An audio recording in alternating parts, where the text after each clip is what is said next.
A'udhu billahi minashaitani rajim. Bismillahirrahmanirrahim. Ya Rabbi shrah li sadri wa yassir li amri wahlul 'uqdatan min lisani yafqahu qawli. Assalamu alaikum wa rahmatullahi wa barakatuh. Karibuni tena kwenye kipindi chetu au kwenye darasa letu baada ya kipindi kilichopita. Siku ya leo tutaongelea zakatul fitri. Zikiwa zimesalia siku chache kuelekea Idul Fitri, ibada ambayo tunaifanya baada ya ibada ya Ramadhani. Zikiwa zimebakia siku chache zilizosalia baada ya ibada ya Ramadhani, ibada inayofuatia ni ibada ya Idul Fitri ambayo ni kuswali swala ya Eid baada ya kufunga mwezi mtukufu wa Ramadhani. Kwenye Eid hii, kwenye Idul Fitri, ili kujitakasa kutokana na makosa madogo madogo tuliyofanya ndani ya mwezi wa Ramadhani, ili kuweza kuwajalia wale ambao hawana uwezo wa kupata chakula au kupata kitu cha kuwafanya na wenyewe wawe wa furaha katika siku ya Eid, basi Mwenyezi Mungu ametufaradhishia zakatul fitri. Zakatul fitri ni zaka ambayo inatolewa kabla ya kusaliwa swala ya Idul Fitri, na madhumuni au malengo makubwa ya kutolewa zaka hii ni kwa ajili ya kuwalisha wale ambao hawana uwezo. Kwa sababu tunajua katika siku ya Eid watu wote wanatakiwa wawe na furaha, watu wanakula vitu vizuri, watu wanaenjoy. Kwa hiyo wale ambao wanakuwa hawana uwezo huo, basi Mwenyezi Mungu ametuletea zakatul fitri ili pia na wenyewe waweze kuenjoy, waweze kufurahika. Pia lengo lingine la zakatul fitri ni kututakasa au kufuta yale makosa madogo madogo ambayo tuliyafanya katika mwezi mtukufu wa Ramadhani. Sisi ni binadamu, hatujakamilika. Kuna pahala tuliteleza, kuna pahala tulikosea. Licha ya kuwa mashaitani yamefungiwa, licha ya kuwa mwezi wa Ramadhani tulijipinda sana katika ibada, lakini makosa hayakosekani. Kwa hiyo kupitia zakatul fitri basi inasaidia kufuta, inakuwa kama kiraka, inaziba yale makosa madogo madogo ambayo tulikuwa tumeyafanya. Na kiwango cha kutolewa zakatul fitri inapaswa kutolewa usawa wa mikono miwili.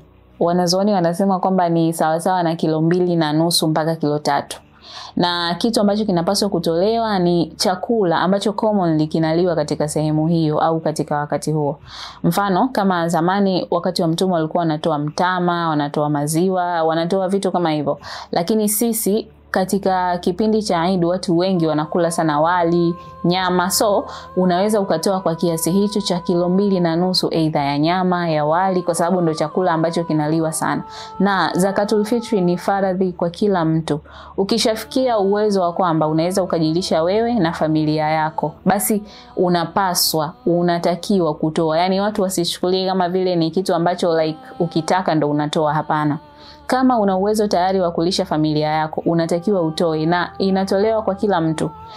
Mfano kama kwenye nyumba yako mko watu 6, mfano labda mke na mume na watoto labda hata 3, basi inatakiwa mtoto mmoja 2.5, mtoto mwingine 2.5, yani kila kichwa kimoja ni 2.5 mpaka 3. Zakatul fitri inatakiwa itolewe siku 2 kabla ya kusaliwa swala ya Eid au kabla ya swala ya Idul Fitri. Ukitoa baada ya hapo, hiyo inakuwa sio zakatul fitri, itakuwa ni sadaka kama sadaka zingine tu za kawaida. Miongoni mwa masharti ya zaka au ya zakatul fitri, zakatul fitri ni zaka kama zaka nyingine, sema zakatul fitri ina wakati maalum. Kwa hiyo zakatul fitri pia itafata masharti kama yalivyo masharti ya zaka. Miongoni mwa masharti ya zaka ni kwamba unatakiwa utoe kilicho cha halali. Kwa hiyo hakikisha kwenye 2.5 unayotoa kwa ajili ya kichwa kimoja, hakikisha ni cha halali. Hakikisha pesa unayoitumia kununua au kumpatia mtu anayestahiki iwe ni halali, isiwe haramu. Na hakikisha unatoa kile unachokipenda. Yani kama unataka kununua mchele, usije ukaenda kununua tu mchele alimradi kisa tu umeambiwa utoe ndo utoe, hapana. Toa kitu kizuri, kitu ambacho hata wewe ukienda kula na familia yako basi mtakula kitu hicho. Pia tunatakiwa tutoe pesa ambayo ni halali, tunatakiwa tutoe vitu vya halali na tutoe vitu ambavyo tunavipenda na kufuata masharti yote ya zakat na sadakat kama alivyoelekezwa katika Uislamu. Tunasisitizwa na tunahimizwa sana tusiwasahau ndugu zetu waliofariki, kama ni wazazi, kama ni ndugu, ni mke, mume, tusiwasahau ndugu zetu waliofariki. Basi kama una ndugu yako aliyefariki, unaweza ukatumia wasaa huo wa kutoa zakat kama kwa ajili yake yeye, Mwenyezi Mungu ampunguzie adhabu za kabri, ampunguzie, kuna mambo mengi sana kwenye barzak huko. Kwa hiyo unaweza ukatoa zakatul fitri kwa nia ya kumsaidia yule ndugu yako aliyoko kule, kwa sababu kitu pekee ambacho anabakisha mwanadamu baada ya kufa ni vitu vitatu: elimu yake yenye manufaa, mtoto mwema aliyemwacha, na sadaka yenye kuendelea. Huenda wewe baba yako kupitia mali zake unaweza ukatoa hizo mali, ukachukua ukatoa sadaka, ikawa kama vile ni sadaka yenye kuendelea kupitia kwenye mali alizoziacha yeye duniani. Kama baba wa familia ana uwezo wa kutoa zakatul fitri kwa ajili ya familia nzima, ni vizuri zaidi. Ikitokea mwanamke ana uwezo na mwanaume ana uwezo, yani wote kwa pamoja wana uwezo, mwanamke anaweza akatoa kwa nafasi yake na mwanaume anaweza akatoa kwa nafasi yake. Lakini kama mwanamke hana uwezo, ni jukumu la baba wa familia kutoa zakatul fitri kwa ajili ya mkewe, kwa sababu mkewe pia ni jukumu lake.